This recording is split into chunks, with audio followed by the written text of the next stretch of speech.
not sit there because you should be in front of the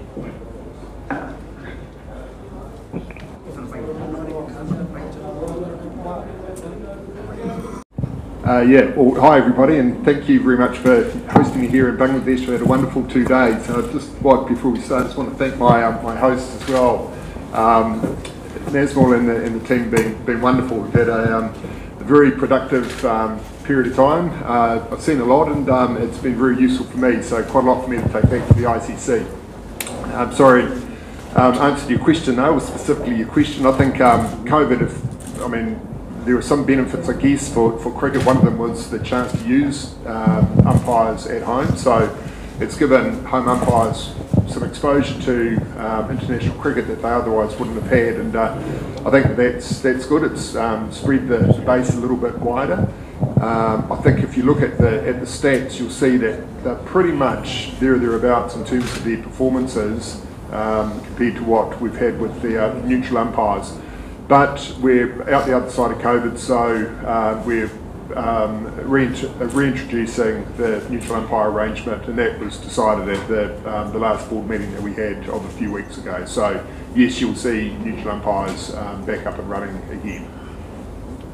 I can't give you a date. It's an operational issue. I'm on the other side of the fence, but yeah, soon. No, he's doing a great job for Bangladesh cricket, and he's a really big contributor to the ICC as well. So one of the most senior directors at the moment. So experience counts for a lot. He's able to give a lot of wise counsel both to the board and to newer directors. Always very happy to help out whenever he's asked. So I think that you can rest assured that he is a great representative for your country and for your cricket board.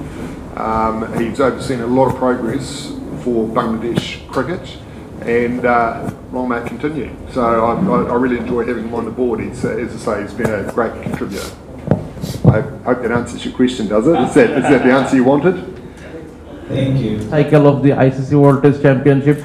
What are the significant impacts of? I think there are two questions there. So answering the first one, I think if I heard you correctly, I think now that we're in the second cycle of the World Test Championship, we would look back and say that the first iteration or the first cycle was very successful. What it did and what we intended to do at the ICC was to give Test cricket more relevance, give it some context, and try and maintain and drive interest in it. And I think that if you look at those as the measures, then it was really successful. What it does mean, and if you look at the game out here, every country has a chance to get through to the Test final. And if you look at New Zealand, we certainly did that against the odds. We had some luck along the way. There were a couple of teams that Australia tore South Africa as an example. So some things happen. You never know what's going to happen. So that context and that relevance is important for all of the participants in the World Test Championship. And what it also does is it ensures that member countries all fulfil commitments to other member countries to play Test cricket. Test cricket is still a really important part of the cricketing landscape. I know that T20 profile-wise is perhaps starting to overshadow it, but it doesn't mean to say that Test cricket is not a hugely important part of the cricketing landscape, and the Test Championship is very much a part of the strategy to ensure that we maintain, as I say, context and relevance in Test cricket and give all member countries the opportunity to play it. Is there any possibility regarding that? It is my first question. Okay, well, in answer to your first question, no. The games have all been allocated to India. It's an important part of our broadcast cycle. It's actually the last tournament in this current broadcast cycle. So that tournament will be played next year in India. So there won't be a reallocation of any of the matches to any other countries.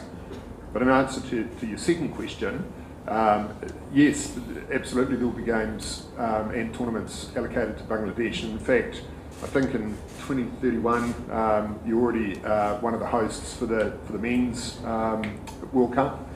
We haven't allocated women's World Cup matches yet, but I know that there's been an expression of interest, and of course there are under-19 events. And I think the thing to remember is that the ICC actually has more events now than it's ever had before across men's and women's cricket. So there is a large scope, and from our point of view, the strategy is to spread the game and the opportunities as widely as we possibly can. So Bangladesh, who, I mean, you've been, as I say, a big contributor to the game. You've got really good facilities here.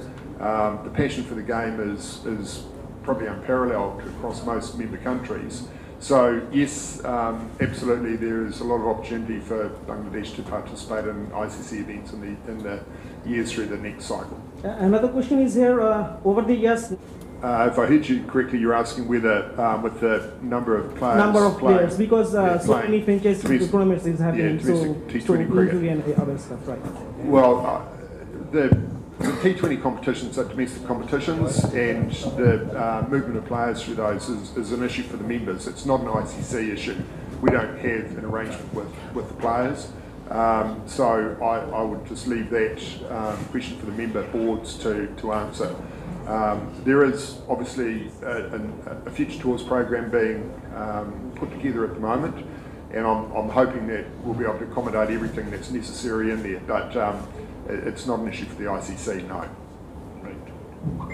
Thank you. And I believe we just... Your achievement. So, well, the first thing I'd say is that none of the ICC achievements are my achievements. It's a team effort, so we've got a good board that have helped to hopefully make some good decisions. But you know, the strategy is quite clear. We do want to grow the game. We want to grow the game across a number of countries. So I think I partly answered the question earlier on when I said that the intention is to get as many countries able to be involved in the hosting of events. It helps and grow the game within those countries, and it helps showcase the game in those countries, as well as giving opportunity to fans, players and partners within the region. So the US is actually a co-hosted event.